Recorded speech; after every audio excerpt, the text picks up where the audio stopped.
일제 강제징용 피해자들이 13년 전 일본 전범 기업을 상대로 제기한 손해배상 청구 소송에서 최종 승소했습니다. 대법원은 일본 기업 신일철주금이 피해자들에게 위자료 1억 원씩을 배상해야 한다고 판결했습니다. 예상대로 일본은 반발하고 있습니다. 이번 판결의 의미와 핵심 쟁점, 파장 등에 대해서 김광선 변호사와 좀 더 자세하게 짚어보겠습니다.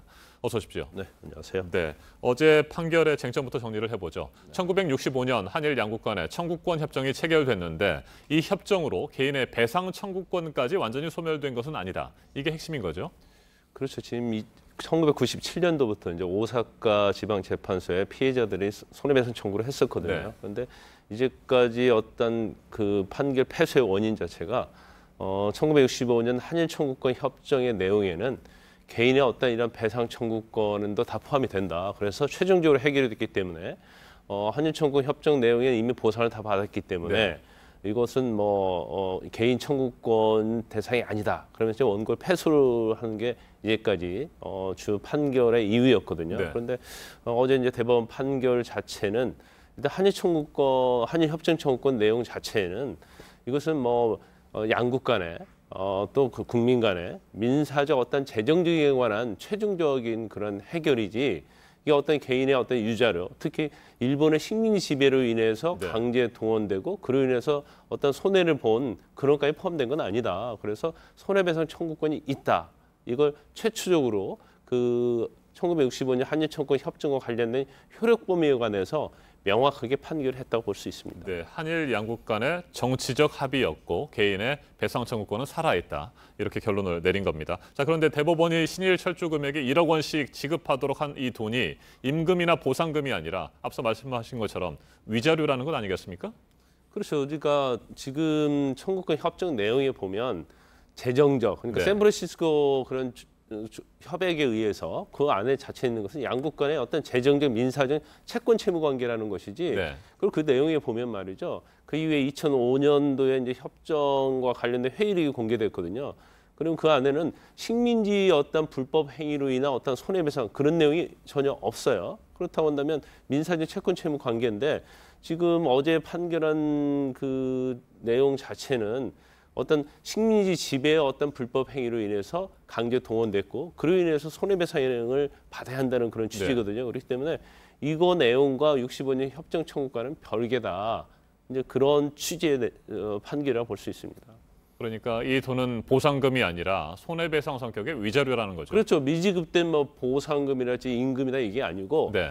강제징용으로 인해서 불법 행위가 자행된 부분에 대한 유자료 소송은 한일 청구권 협정에 포함되지 않는다 이런 취지예요. 네, 한국에서 진행된 이번 소송도 13년의 시간이 걸렸습니다. 그동안 4명의 소송 참가자 가운데 3분이 돌아가셨고요.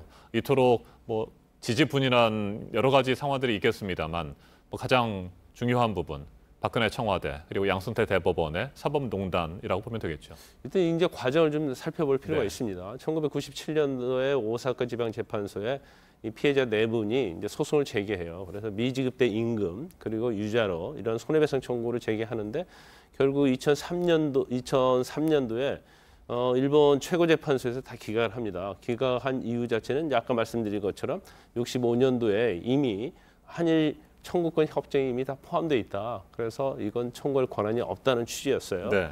그런데 그 이후에 2년이 지나고 나서 2005년도에 이분들이 이제 한국의 서울중앙지방법원에 다시 손해배상 청구를 하죠. 근데 1심과 2심 자체가 또 이분들의 청구를 기각을 합니다. 그 이유가 뭐냐면 일단 일본에서 2003년도에 이미 확정 판결이 났기 때문에 이건 모순된다는 거고 또 65년도에 한일 청구권 협정에 이미 이건 다 보상이 된 것이다. 그렇기 때문에 청구할 권한이 없다 해서 기각을 하는데 네. 이게 대법원에 이제 상고가 되죠. 근데 상고에서는 완전 뒤집힙니다. 그래서 원심 자체에 대해서 파기를 해요. 그래서 일단 일본의 확정 판결과 모순되지 않다. 왜냐하면 우리 헌법 자체가 일본의 식민지 지배가 이제 불법 행위라는 그런 가치를 가지고 있고 더군다나 65년도 한일 청구권 협정 내용에는 이런 개인의 보상적 구권이 포함되지 않다. 해서 원심 파기를 하죠. 네. 그래서 고등법원에서 이제 대법원 취지대로 판결을 합니다. 그러니까 피고인 신일철주금에서 다시 재상고를 해요. 그러면 이제 대법원에서는 이미 파기환송 한번 했잖아요. 네. 그 내용대로 항소심에서 판결했고 다시 올렸기 때문에 2013년도에 대법원에 선고가 됐는데 적어도 2013년도에는 이 판결을 대법원에서 선고를 해야 하는 게 맞거든요. 네. 그럼에도 불구하고 지금 뭐 검찰에서 사법농단 수사하고 있는 것처럼 이 박근혜 정부에서 한일 관계의 어떤 우호적인 관계 부분이랄지 이제 이런 걸 굉장히 우려해서 소송을 좀 지연시켜라.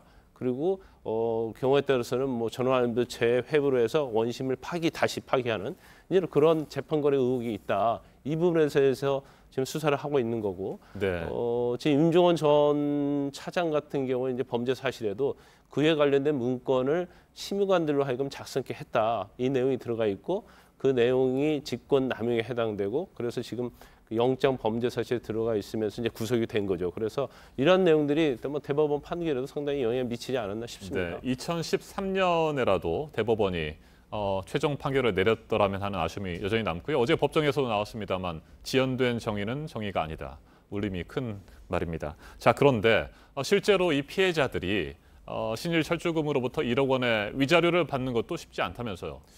근데 이제 전범기업 자체가 이제 우리나라의 재산을 가지고 있다고 한다면 네. 뭐 강제 집행하는 데는 별 문제가 없어요. 근데 지금 언론에 나온 바에 의하면 이제 신일철주금이 갖고 있는 것이 이제 포스코 지분 3.32%를 네. 가지고 있다고 합니다. 근데 이 3.32%를 직접 가지고 있는 게 아니고 미국의 펀드를 통해서 가지고 있다고 그래요. 그러니까 약간 법률적 관계가 좀 애매한 측면이 있습니다. 그래서 이제 그 부분에 대해서 과연 강제 집행할 수 있느냐를 따져봐야 하고 지금 뭐 아마 포스코와 관련해서 합작 회사가 좀 설립돼 있지 않나 이제 그런 얘기가 나오고 네. 있어요. 그래서 국내에 재산이 있다고 한다면 집행하는 데는 별 문제가 없습니다. 그러면 만약 없다고 할 때는 어떻게 할 것이냐? 결국 이제 일본에서 집행을 해야 하는데 이미 일본에서는 이 청구권을 인정하지 않는 확정 판결이 있지 않습니까? 그래서 그 부분은 이제 인정할지 안 할지는 좀 주의해서 한번 봐야 할 것 같습니다. 네. 일본 정부는 국제법 위반이라고 하면서 반발을 하고 있고요. 국제사법재판소에 제소할 가능성도 있어 보이는데 이 국제사법재판소에 제소를 하려면 우리 정부의 뭐 동의도 있어야 되는 건 아닙니까? 그런데 국제법 위반이라고 얘기를 하는데 그건 뭐 근거가 없어요. 네. 그리고 그 65년 한일 청구권 협정 내용에도 보면 내용이 명확히 거의 나와 있거든요. 회의록에 보면 이것은 민사적 재산 채권 채무 관계에 관한 것이라는 게 나와 있기 때문에 뭐 국제법으로 따진다 하더라도 별 문제가 없고 더군다나 국제사법재판소에서 재판의 회부에서 받으려고 하면 양국 간에 이제 합의가 있어야 하거든요. 그래서 우리나라의 동의가 없는 이상은 이건 국제사법재판소로 가져가기는 어렵죠. 알겠습니다. 김광삼 변호사였습니다. 말씀 잘 들었습니다.